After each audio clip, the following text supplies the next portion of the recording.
नमस्कार। इस वीडियो में हम लोग अकबर के बारे में चर्चा करेंगे। अकबर मध्यकालीन भारतीय इतिहास का सबसे महत्वपूर्ण शासक है एग्जाम के दृष्टिकोण से, इसलिए आपको इसको अच्छे से पढ़ना पड़ेगा। इसके बारे में हमको क्या क्या पढ़ना है, एक तो सबसे पहले हमको इसका प्रारंभिक जीवन देखना है, क्योंकि कई बार यहाँ से प्रश्न बनते हैं। फिर इसके द्वारा कुछ युद्ध लड़े गए, जिसमें पानीपत का युद्ध, वो हमको देखना है। फिर बैरम खां के संरक्षण में जो शासनकाल इसका चला वो देखना है। पेटीकोट शासन देखना है। इसके विजय एवं युद्ध देखने, कौन कौन से युद्ध इसने लड़े और कौन कौन सा विजयी हुआ। इसकी नीति एवं कार्य देखने, नीति एवं कार्य के तहत हम इसकी राजपूत नीति, धार्मिक नीति, प्रशासनिक नीति, भू राजस्व नीति और सांस्कृतिक नीति को देखेंगे। तो आइए प्रारंभिक जीवन से इसके प्रारंभ करते हैं। आप जानते हैं कि हुमायूं जो था, हुमायूं और शेरशाह सूरी के बीच युद्ध हुआ और इस युद्ध के बाद हुमायूं भागा और इसने अमरकोट के शासक वीर साल के यहाँ अपने परिवार को छोड़ रखा था। तो यहीं पर अक्टूबर 1542 ईस्वी में अकबर का जन्म होता है। तो अकबर का जन्म कहाँ हुआ था? वीर साल, अमरकोट। ये आपको दो फैक्ट ध्यान रखने हैं। फरवरी 1556 में जब हुमायूं की मृत्यु हुई, उस समय अकबर पंजाब के गुरदासपुर के कालानौर नामक स्थान पर बैरम खां के संरक्षण में युद्ध लड़ रहा था। जब हुमायूं की मृत्यु की सूचना बैरम खां को प्राप्त हुई तो वहीं कालानौर में ही ईंट पर बिठाया अकबर को और यहीं पर उसकी ताजपोशी कर दी गई। जब इसकी ताजपोशी हुई उस समय इसकी उम्र 13 वर्ष की थी। तो पढ़ाई लिखाई बेचारा कर नहीं पाया। अब जरा बात करते हैं पानीपत का द्वितीय युद्ध। पानीपत का द्वितीय युद्ध 5 नवंबर 1556 ईस्वी को हुआ था। यह आदिल शाह वर्सेस अकबर। आदिल शाह कौन था? तो आपने भी देखा था उधर शेरशाह सूरी में। शेरशाह सूरी के बाद साम्राज्य दो भाग में विभाजित हो गया था, तो एक आदिल शाह के पास था। तो आदिल शाह और अकबर के बीच युद्ध होता है, लेकिन ये डायरेक्ट युद्ध नहीं है। इसमें आदिल शाह की तरफ से इसका सेनापति है हेमू और अकबर की तरफ से है बैरम खां। तो हेमू वर्सेस बैरम खां, इस युद्ध में ये दोनों सामने होते हैं। बट अगर शासक पे पूछ ले तो आदिल शाह वर्सेस अकबर। अफगानों के सेनापति हेमू तथा मुगलों के सेनापति बैरम खां के मध्य ये युद्ध लड़ा गया। अब इस युद्ध में कौन विजयी हुआ? तो इस युद्ध में अकबर विजयी होता है और इस प्रकार फिर से मुगल सत्ता भारत में स्थापित हो रही थी। अब बैरम खां के संरक्षण में 1556 से लेकर 1560 तक ये रहता है, लगभग 4 वर्ष। पानीपत के द्वितीय युद्ध के बाद अगले 4 वर्ष तक बैरम खां का सत्ता पर नियंत्रण रहा। अकबर भी इसी के अधीन रहकर कार्य कर रहा था। फिर अगला जो शासन है 1560 से लेकर 64 तक का होता है। इसको पेटीकोट शासन कहते हैं। क्यों? क्योंकि अकबर की एक धाई माता है, उसका नाम है माहम अनगा। इसका प्रशासन पर नियंत्रण था। तो V.A. स्मिथ जैसे विद्वान इस शासनकाल को पेटीकोट का संज्ञा देते हैं। अब अकबर के द्वारा जो महत्वपूर्ण युद्ध लड़े गए उन सबको देख लेते हैं। सबसे पहले मालवा का युद्ध 1561 से लेकर 1562। मालवा का शासक है बाज बहादुर, इसका शासन चल रहा था। तो इस युद्ध में बेचारा ये पराजित हो जाता है और उसकी पत्नी जो है ये जहर खाकर अपने शत्रु की रक्षा करती है। फिर है अगला आमेर का शासक। आमेर का शासक है भारमल। यह राजपूत शासकों में पहला शासक था जिसने अकबर की अधीनता स्वीकार कर ली और अपनी पुत्री हरकाबाई से अकबर का विवाह कराया। भारमल का एक पुत्र था भगवान दास। ये मुगलों की सेना में उच्च मनसब इसको मिल गए। अगला जो है वो गोंडवाना 1564 में हुआ। यहाँ संग्राम शाह एक शासक होते थे जिनकी मृत्यु हो गई, तो उनके बाद उनकी पत्नी रानी दुर्गावती, इनका एक बेटा है वीर नारायण, उसके जो है संरक्षण में रहकर शासन चला रही हैं। अकबर ने इस क्षेत्र को जीत लिया और फिर संग्राम शाह के ही वंश का एक व्यक्ति है चंद्र शाह, उसको वो शासक बना दिया। अगला जो है वो है मेवाड़। अकबर ने स्वयं मेवाड़ की राजधानी चित्तौड़ का अभियान किया और यहाँ उसे कठिन संघर्ष का सामना करना पड़ा। तो अब जब संघर्ष होने लगे तो इसने यहाँ पर जिहाद का नारा दे दिया और जिहाद का नारा देने के बाद ये युद्ध ये जीत लेता है और विजय के बाद यहाँ पर निर्दोष जनता का ये कत्लेआम करवाता है। इस फैक्ट को NCERT थोड़ा गैप कर गई थी, तो अभी जो नई NCERT आ रही है वो इस चीज़ पर ही फोकस कर रही है। तो आपको ये मेवाड़ इस बार के लिए ध्यान रखना है। कत्लेआम का आदेश दिया और यह जो था उसके शासनकाल पर एक कलंक के जैसा है। अगला जो है वो रणथंभौर। रणथंभौर का शासक है मान सिंह। अकबर ने मान सिंह को रणथंभौर भेजा। रणथंभौर का शासक है सूरजभान। सूरजभान राय ने सशर्त जो है अकबर की अधीनता स्वीकार की। क्या क्या शर्त रखे सूरज भान ने? पहली शर्त रखी कि मुगलों से ये वैवाहिक संबंध नहीं बनाएगा। दूसरा कहा कि भैया हम जो है दरबार में सजदा नहीं करेंगे, झुक करके जो सजदा कर रहे हैं वो नहीं करेंगे, और हमको दरबार में शस्त्र के साथ प्रवेश की अनुमति होगी। तो ये रणथंभौर वाले ज़्यादा बेहतर निकले। अगला और बड़ा इंपॉर्टेंट है हल्दी घाटी का युद्ध। ये कब हुआ? इसको जरा बैकग्राउंड में थोड़ा सा देख लीजिए। 1572 ईस्वी में महाराणा प्रताप ये मेवाड़ की गद्दी पर बैठता है और ये अपनी राजधानी बनाता है कुंभलगढ़। 1576 में महाराणा प्रताप की सेना व मुगलों के बीच हल्दी घाटी नामक स्थान पर एक युद्ध होता है। इस युद्ध में मुगल सेना का जो नेतृत्व था ये आसिफ खां और मान सिंह कर रहे थे। वहीं महाराणा प्रताप का जो नेतृत्व था ये एक अफगान था, उसका नाम था हकीम खां सूर, तो वो कर रहा था। इसलिए इसको हिंदू वर्सेस मुस्लिम नहीं बनाया जाता। महाराणा प्रताप ने आगे भी संघर्ष जारी रखा। उनके पुत्रों ने भी अकबर की अधीनता स्वीकार नहीं की। जब जहांगीर का समय आता है तो उस समय जहांगीर ने क्या किया, इन लोगों से समझौता कर लिया। अब आइए बात करते हैं गुजरात अभियान की। ये 1572 से लेकर 73 तक रहा। गुजरात विजय जब इसने किया तो उसी के उपलक्ष्य में इसने फतेहपुर सिकरी, जो उसकी बाद में राजधानी बनी थी अकबर की, वहाँ पर एक बुलंद दरवाजे का निर्माण कराता है। गुजरात अभियान के दौरान ही इसने सबसे पहले समुद्र देखा और पुर्तगालियों से ये मिला था। अब बंगाल एवं बिहार विजय की बात कर लें तो बंगाल का शासक है दाऊद खां और इसने 1572 में स्वयं को स्वतंत्र घोषित कर दिया है। तो अकबर ने मुनीम खां को भेजा और तुराकोई का युद्ध होता है 1575 में, और इस प्रकार बंगाल और बिहार 1575 में मुगल में मिल जाता है। अब जरा काबुल का अभियान देख लेते हैं। यह अभियान 1581 ईस्वी में हुआ। यहाँ का शासक था हकीम मिर्जा। अब इस अभियान में क्या हुआ है कि अकबर के साथ एक व्यक्ति गया है मानसेठ। मानसेठ जो है यह पुर्तगाली नागरिक है, तो ये आपको ध्यान रखना है। फिर अब कश्मीर अभियान के बारे में ज़रा सा पढ़ लेते हैं। 1585 से 86 हुआ। यहाँ पर एक कबीला है जिसका नाम है यूसुफजाई कबीला। तो इन लोगों ने विद्रोह शुरू कर दिया। तो इनके विद्रोह को दबाने के लिए अकबर ने बिरबल को भेजा। बिरबल का ओरिजिनल नाम महेश दास है। आगे हम चर्चा करेंगे नवरत्न की, तब आपको इसके बारे में बताऊंगा। तो यहाँ पर बिरबल मारा जाता और इसके मरने के बाद कहते हैं कि अकबर को बड़ा धक्का लगा था इसके मरने से। बैरम खां के बारे में थोड़ा जान लेते हैं। इसको वो खान बाबा कह के संबोधित करता था। इनके साथ वो तिलवाड़ा का युद्ध लड़ता है और इनको 3 विकल्प देता है। कहता है या तो कहीं के सूबेदार बन जाइए, दूसरा कहता है हमारा सुरक्षा सलाहकार बन जाइए, और तीसरा बोलता है मक्का चले जाइए। तो ये मक्का चुनते हैं कि भाई मक्का चले जाएंगे। और गुजरात में एक जगह है पाटन, तो वहाँ पर मुबारक खां के द्वारा इसकी हत्या कर दी जाती है। बैरम खां की विधवा है सलीमा बेगम। तो अकबर ने क्या किया, उससे विवाह कर लिया और उसका पुत्र जो था अब्दुल रहीम, इसकी शिक्षा दीक्षा इसने कराई और आगे चल के इसको खाने खाना की उपाधि भी मिली। अब्दुल रहीम खाने खाना, इसके बारे में आगे फिर हम लोग चर्चा करेंगे। ये भी नवरत्न में से एक रहेगा। दक्षिण भारत का अभियान ये 1591 में शुरू हुआ। 1591 में दक्कन के राज्यों को अधीनता स्वीकार करने के लिए इसने दूत भेजे। खान देश ने अधीनता स्वीकार कर ली। 1593 में इसने अपना पहला अभियान अहमदनगर के इलाके में चलाया।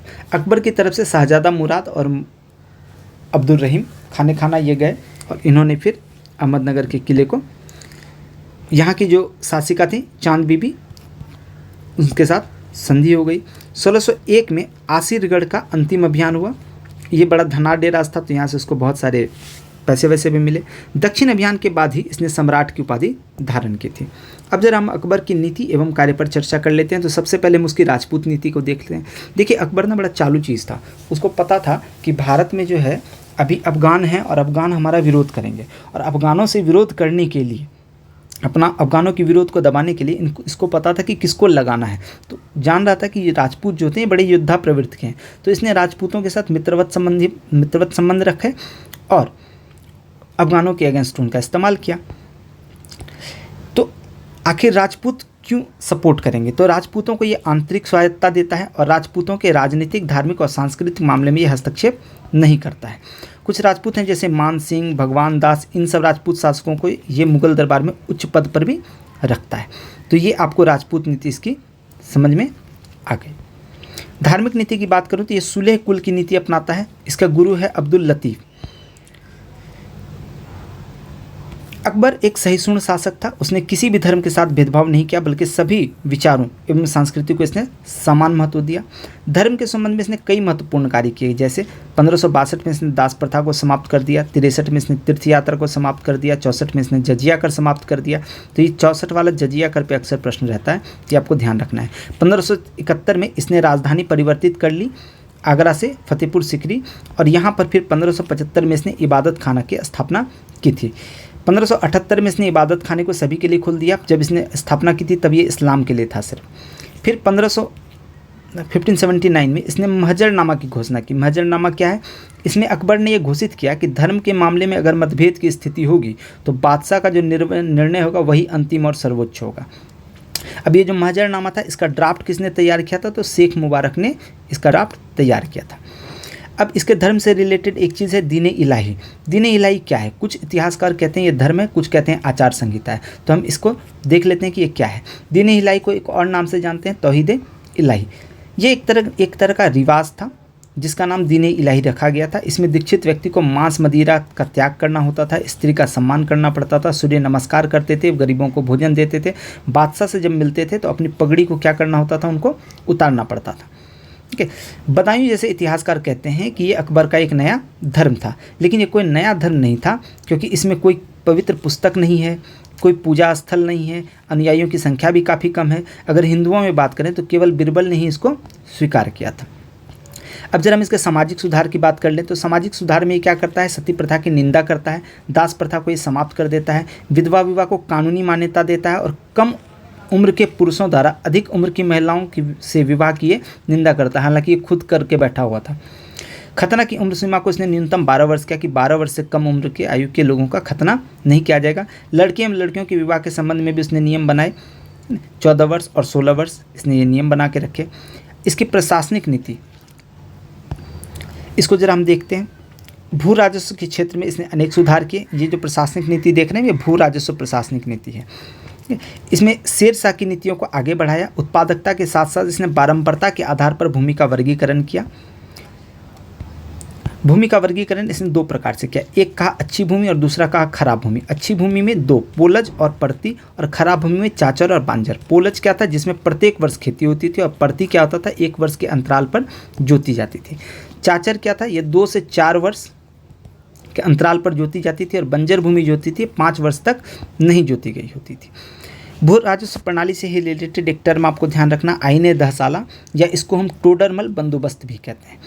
यह भू राजस्व निर्धारित करने का एक तरीका था। इसके तहत पिछले 10 वर्षों के फसलों का स्थानीय भिन्नता को ध्यान में रखते हुए औसत के आधार पर कर का निर्धारण किया जाता था। तो आपको ये 10 वर्ष ध्यान रखना है।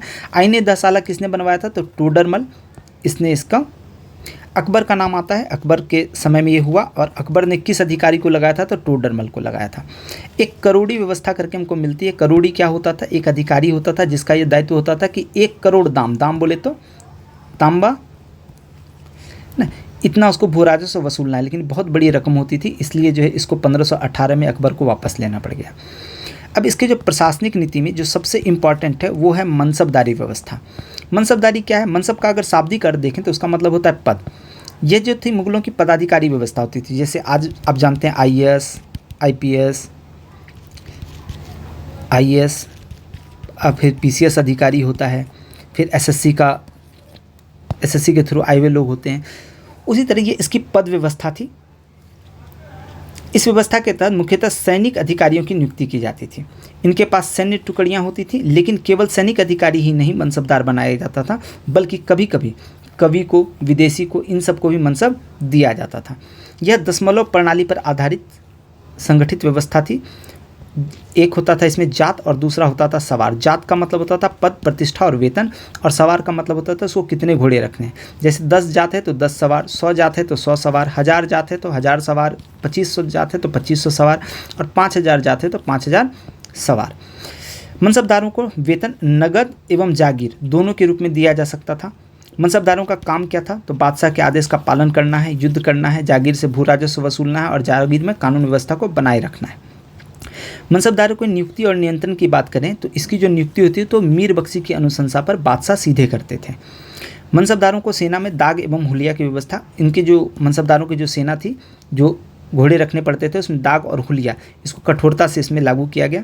मनसबदारों का जो पद था ये अनुवांशिक नहीं था, तो ये आपको ध्यान रखना है, और इनका ट्रांसफ़र भी होता रहता था 3 से 4 साल में।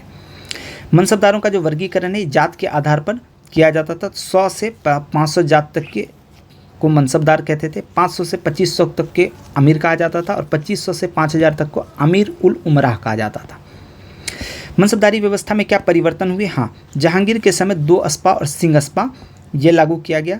शाहजहाँ के समय नया नियम लाया गया जिसमें मनसबदार अपने जागीर से अगर मनसबदार को अपने जागीर से जितना आय उसको मिलना है, अगर उतना नहीं मिल रहा है तो ऐसी स्थिति में वो क्या कर सकता है, अपनी सवारों को कम कर सकता है। और फिर औरंगजेब के समय मशरूत लाया गया। मशरूत क्या था? तो ये टेम्पररी बहाली था मनसबदारों की। अब जरा हम अकबर के 9 रत्नों की बात कर लेते हैं। अकबर के दरबार में 9 रत्न थे। इन 9 रत्न के बारे में एक एक करके हम देख लेते हैं। सबसे पहला नाम आता है बीरबल का। ये 9 रत्नों में सर्वाधिक प्रसिद्ध था। इसका जन्म जो था कल्पी में 1528 में हुआ था। ये ब्राह्मण थे बेसिकली। इसके बचपन का नाम महेश दास था। यह अकबर का बहुत नज़दीकी था। उसकी छवि जो थी अकबर के दरबार में कुशल वक्ता, कहानीकार एवं कवि की थी।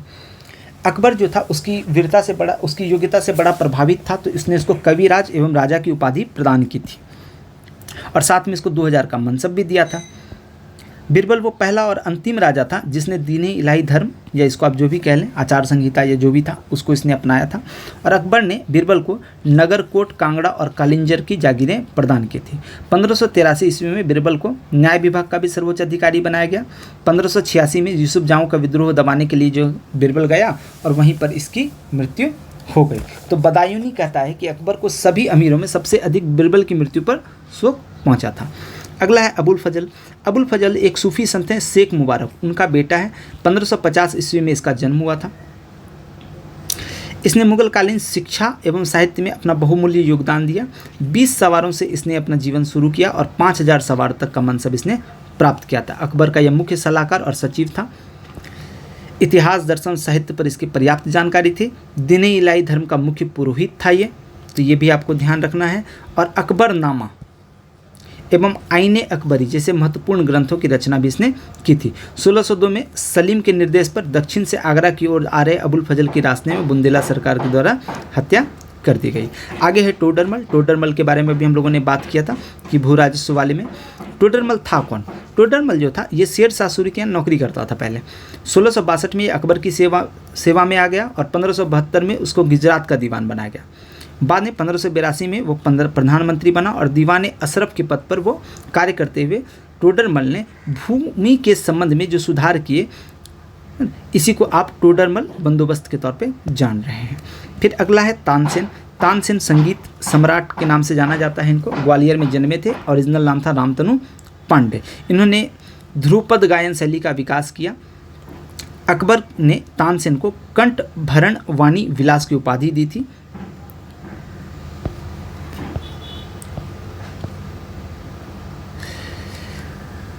तानसेन की प्रमुख कृतियाँ क्या हैं? मियाँ की टोडी, मियाँ की मल्हार, मियाँ की सारंग, दरबारी कान्हा। कुछ लोग कहते हैं कि इसने इस्लाम धर्म अपना लिया था। अगला मानसिंह। ये आमेर के राजा भारमल के पौत्र थे, मतलब पोता। अकबर के साम्राज्य विस्तार में इसने बहुत महत्वपूर्ण भूमिका निभाई थी। मानसिंह से संबंध होने के बाद अकबर ने हिंदुओं के साथ उदारता का व्यवहार करते हुए जजिया कर को समाप्त कर दिया। काबुल, बिहार, बंगाल आदि प्रदेशों पर मानसिंह ने सफल सैनिक अभियान चलाए थे।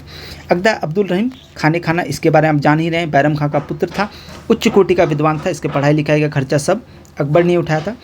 तुर्की में लिखे अकबरनामा का फारसी में इसने अनुवाद किया था। तो इस पर कभी कभी प्रश्न पूछ लेते हैं कि तुर्की में जो अकबरनामा लिखा था उसका फारसी में अनुवाद किसने किया था? अब्दुल रहीम खाने खाना।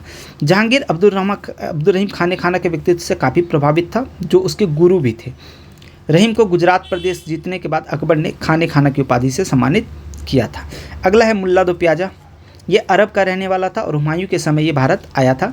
अकबर के 9 रत्नों में ये शुमार था। भोजन में इसको 2 प्याज बड़े पसंद थे, खाने में हमेशा 2 प्याज लेता था, इसलिए इसको 2 प्याजा का नाम दिया गया। हकीम हुमाम ये अकबर का रसोई घर का प्रधान था, साथ ही लिपि पहचानने और कविता समझने में इसको विशेषज्ञता हासिल थी। फैजी अबुल फजल का ये बड़ा भाई था। फैजी ये अकबर के दरबार में राजकवि के पद पर आसीन था। इसने लीलावती का फारसी में अनुवाद करवाया था। लीलावती किताब आपको ध्यान होगा, कमेंट में मुझे बताइएगा। वह दीन इलाही धर्म का कट्टर समर्थक था। 1595 में इसकी भी मृत्यु हो गई। तो ये थे अकबर से संबंधित। इससे संबंधित जो भी प्रश्न आएंगे आप वो लगाएंगे, 1-2 बार आप वीडियो देख लेंगे, आपको चीज़ें याद हो जाएंगी।